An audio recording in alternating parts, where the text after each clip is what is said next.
Vicky is pissed off because Varun is getting a Netflix show, one, and B, he's playing a rich guy in the show. Okay. Both the things are something that Vicky is always wanted to do or comes more naturally to him. So he is very pretty pissed off.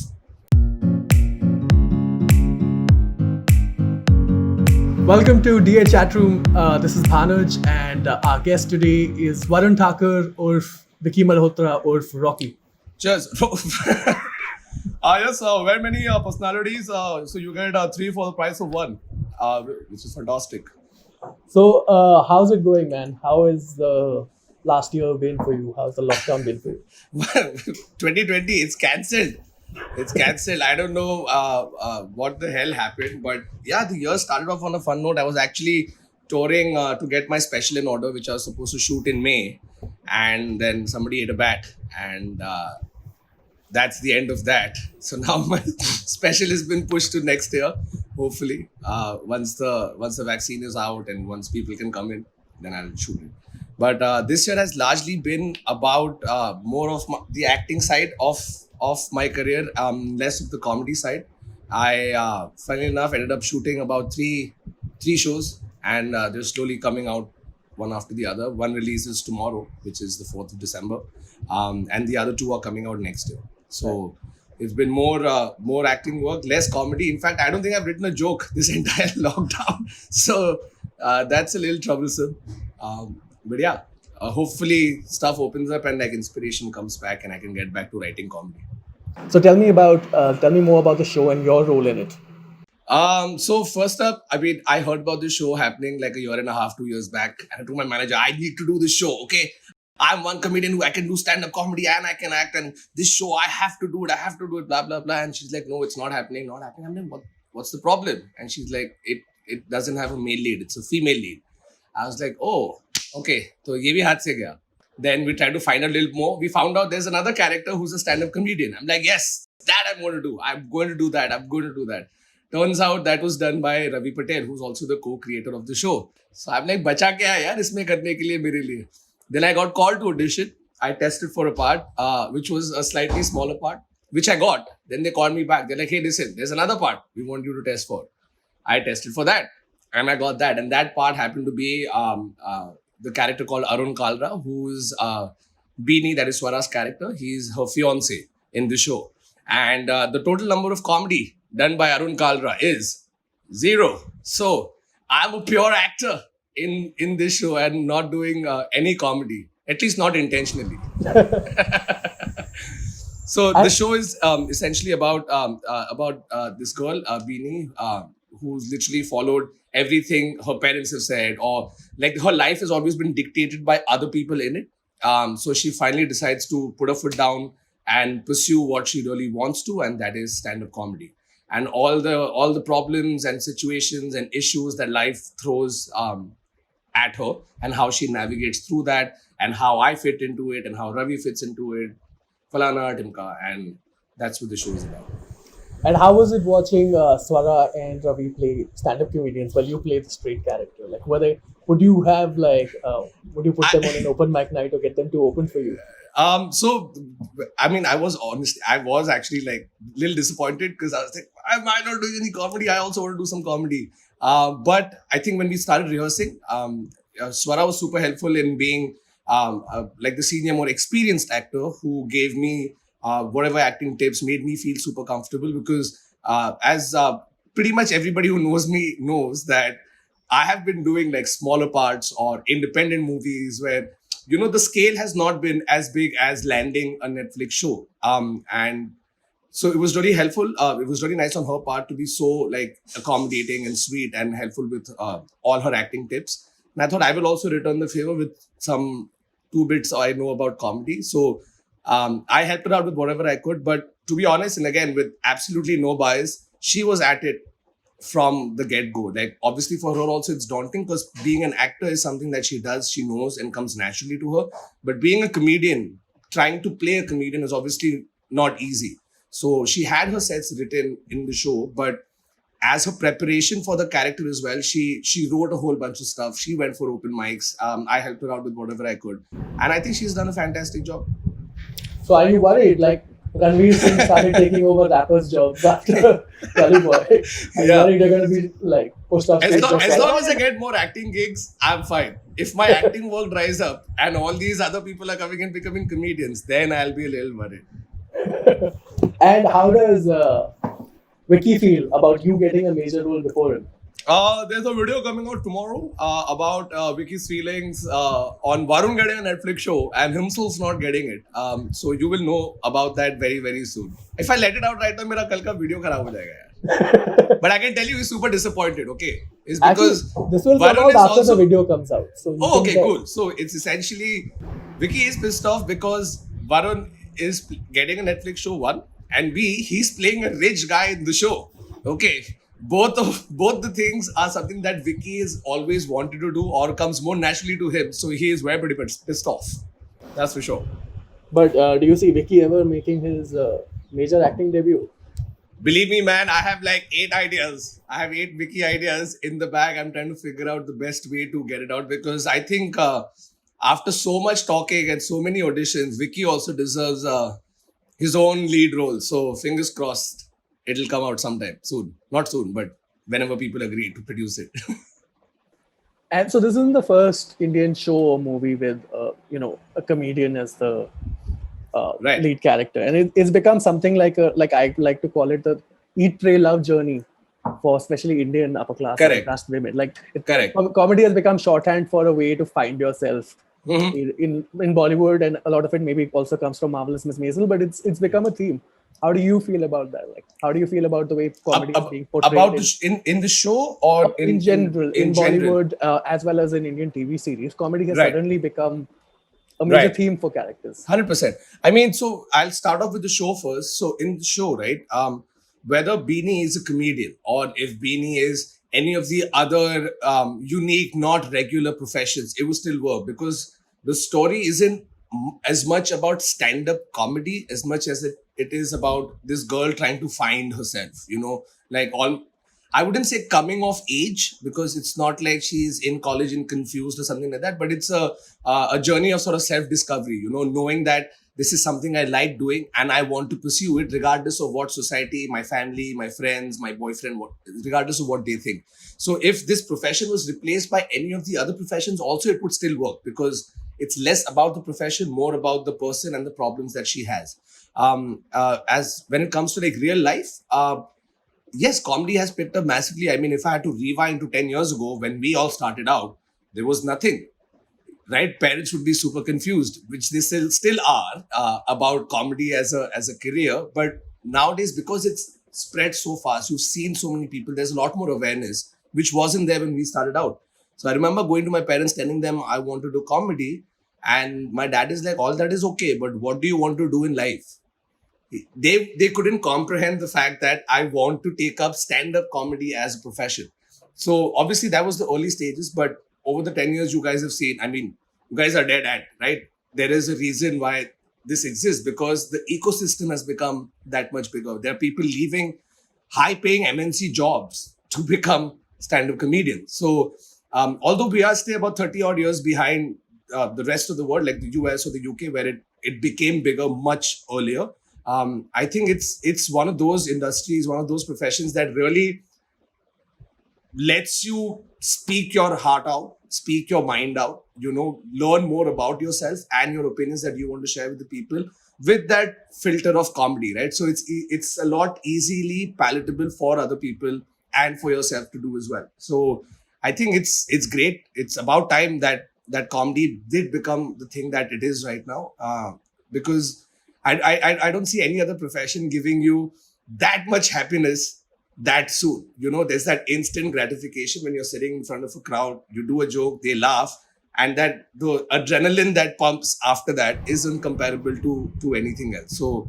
I think it's going to go even higher now, and it's not just a male dominated industry anymore, which is what it started off as, because female comics, if I do a joke and a female comic does the joke, firstly I hate the term female comic, we're both comics, but just to give you a distinction, if we both do the same joke, regardless of how she did it, she's still going to get trolled for the same joke another guy did.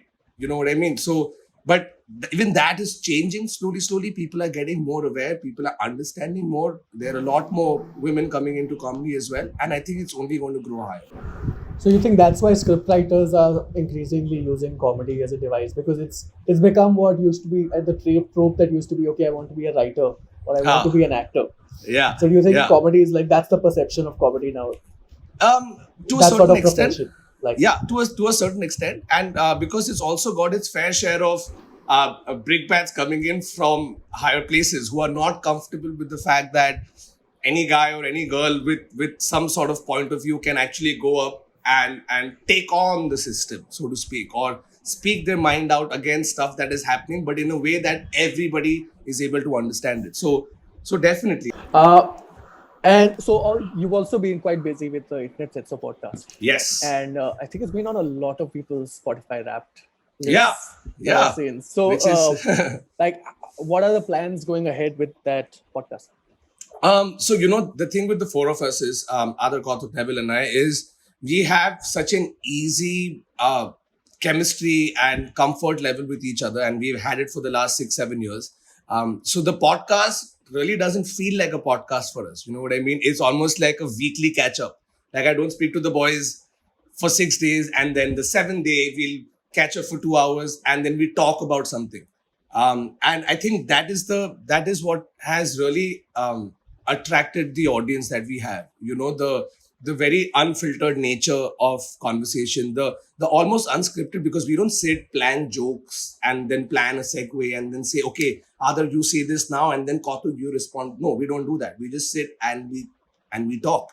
And I think the chemistry that four of us share and the very chilled out nature of the podcast is what is helping. So definitely we're never going to stop it. It's just going to go on and on.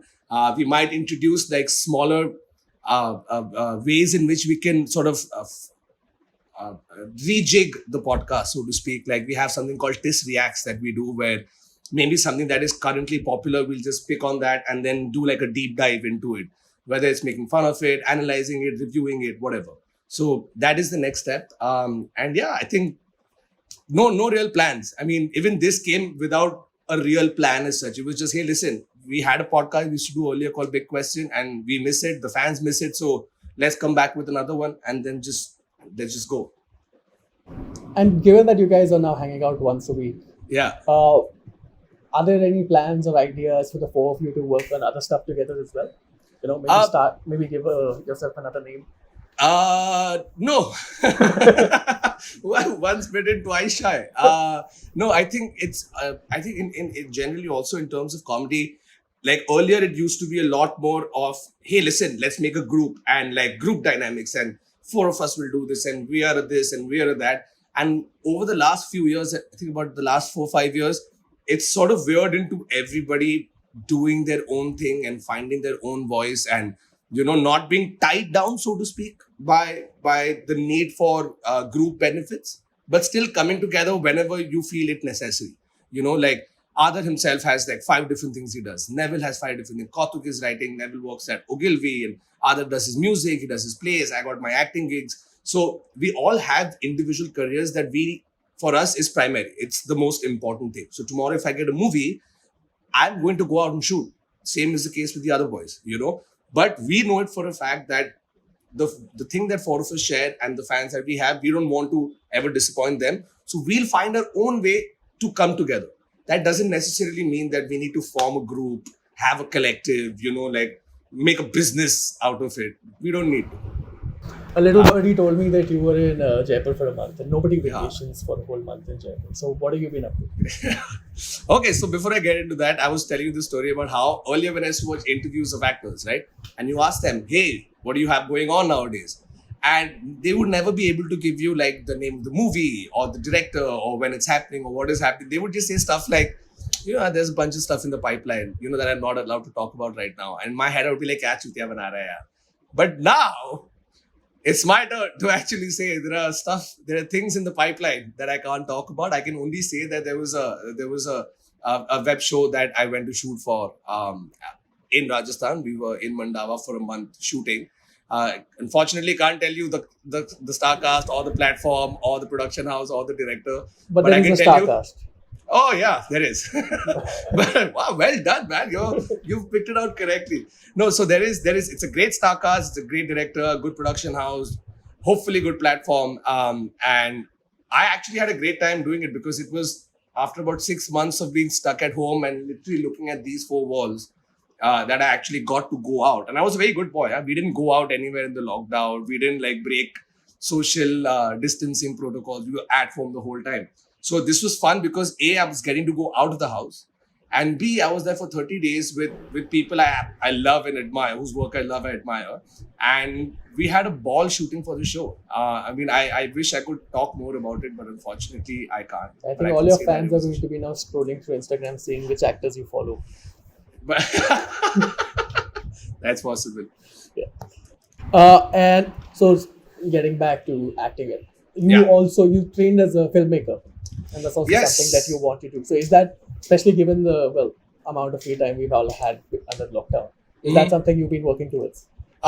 So for me, honestly, like I keep telling the story. When I watched Kauna Pyare and I came out of the theater, I want to be an actor. Okay. But and that was 12 years old, 13 years old. But in India, with the minute you say you want to be an actor, right, people automatically assume this guy is dumb, he's failed in maths and he doesn't want to go to college. So I would never say it to anybody. Only my mom knew that I really wanted to act. So I went into college and I did the usual, hey, I'll do commerce for the first 2 years. And it was horrible. Then I did bachelor's in mass media, which was more fun. But still, I didn't have the balls in me to just be like, yeah, I'm going to be an actor and I'm going to do it. I'm like, I need to have some sort of education as a fallback because I'm nobody's son, nobody important in the film industry's son. So it's not like, hey, you're just going to get something, or an inroad directly. So I wanted to make sure that my education is, but I couldn't do a BTech degree or a commerce में उसने कुछ कर लिया, science कर लिया. I couldn't do that, so I decided to go abroad and study filmmaking because I'm super fascinated by films in general, whether it's in front of the camera, behind the camera. So I thought it would be good to get knowledge about everything that happens, then pick and choose what you really want to do, and then follow that. So I went abroad to study filmmaking. I majored in direction and minored in cinematography from the University of Bristol. Took a massive education loan out, then It's came a back. beautiful city, Bristol, because I studied at Cardiff. Amazing. Oh, really? Nice. Yeah. And it was a student town. And, for somebody who's been 20 years in India, when you get the freedom to go out and explore, it was a lot of fun. So I did that and I came back and I decided to become a comedian. So my parents were so confused. They were so confused. They're like, एक minute यार, तूने advertising किया, फिर तू film making पढ़ के आया, अभी आके तेरे को कॉमेडी करना है और मुझे मालूम है अंदर ही अंदर तुझे एक्टर बनना है. Then what the fuck is going on? What do you want? But yeah, I think what happens is what happened with that degree, apart from sort of learning how to live by yourself, being independent, and all the good things it did for my personality. I think it really helped me understand film and filmmaking as a holistic thing. Where if I'm acting, I still know what camera is being used. I know what lens is being used. I know why so and so has been done. So my absolute bucket list top is a movie that I write, that I acted, and that I also direct. And I will at some point do it. Like I didn't direct Shaitan Haveli, but the idea, the story was mine, right? I also acted in it and I was the creator of the show. So I got close to using all my skills that I learned while I was at university to be able to put into my own project. I didn't direct it though. It was Ajay Singh who directed it. But my eventual aim is to do a film that I write, direct, act in, and hopefully not the only one watching it. Inshallah. Inshallah. Yeah, I think that's all the time we have. But thank you so much for coming here. And before we go, Yeah. Is there anything Vicky wants to say to his fans and your fans? Yes, hi guys. Because this side, Muscles here doing this interview with DeadAnt. DeadAnt, fantastic. Thank you so much for having me, chatting with me. Although you asked all the questions to Varun and you're just doing sign off with Muscles, I would just like to say that you're doing a fantastic job. I'm very pissed off with Varun that himself got a Netflix show and Muscle didn't. Okay, so hopefully soon you all should be doing a conversation with Muscles and not with Varun. That was not funny at all. So we will try and figure out something else which is funny.